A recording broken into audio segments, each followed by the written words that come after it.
Cuarta parte. Capítulo 31. Indiscreción. En el capítulo 31 de la llamada, Lorenzo habla de más. Comete una indiscreción y pone en peligro al grupo espiritual y a sí mismo.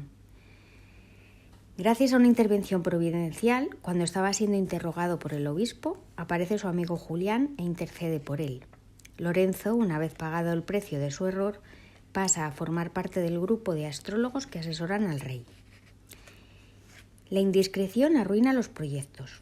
Hasta ahora, el héroe se ha enfrentado a tentaciones que venían de estímulos exteriores, como el intento de soborno del comerciante o el intento de seducción de una mujer casada.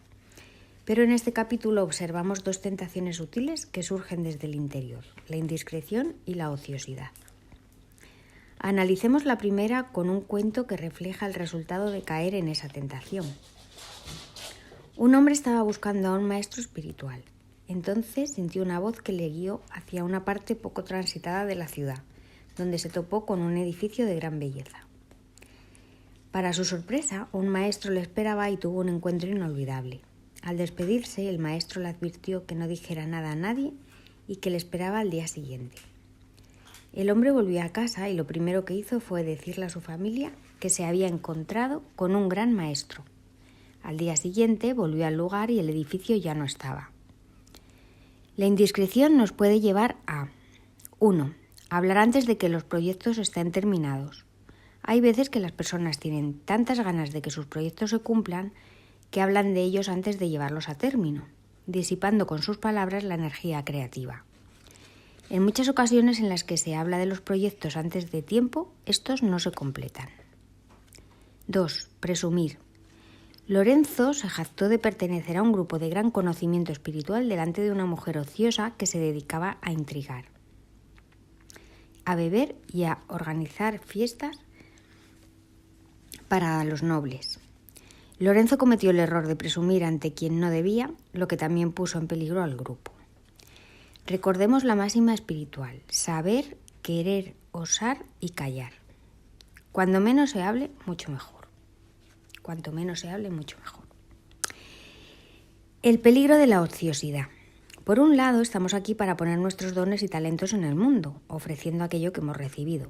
Por el otro, nuestro trabajo es ser más conscientes de quiénes somos.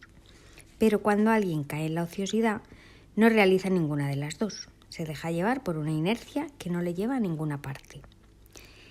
En la novela vemos dos casos sobre los peligros de la ociosidad. 1. El jefe de Lorenzo en Albarracín, que tras ganar una fortuna se dedicó a beber, a despilfarrar el dinero con tahúres y a perseguir a una mujer casada, lo que le costó la vida. 2. Luzmila, la viuda, que acusa al grupo de Lorenzo de herejía, quien tras heredar una fortuna de su marido se pasa el día enredando, intrigando, bebiendo y creando problemas. Los grupos espirituales verdaderos representan una amenaza para el poder religioso establecido. A finales del siglo XII apareció en Francia un grupo de personas llamados los cátaros, que intentaban volver a la esencia de la espiritualidad.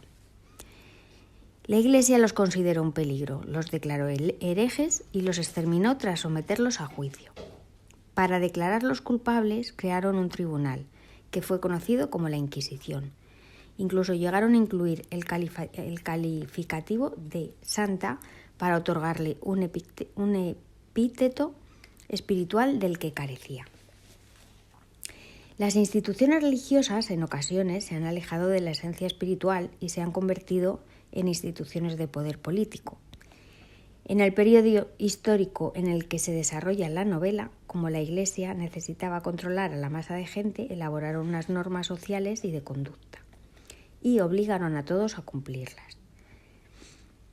Para estas instituciones, todos los que no siguieran su doctrina y su forma de llegar a Dios eran herejes. Además, como consideraban que tenían fuerza moral, cometían asesinatos por el bien de las personas. ¿Puede haber corrupción espiritual mayor que quemar o lapidar a alguien con el pretexto de salvar su alma?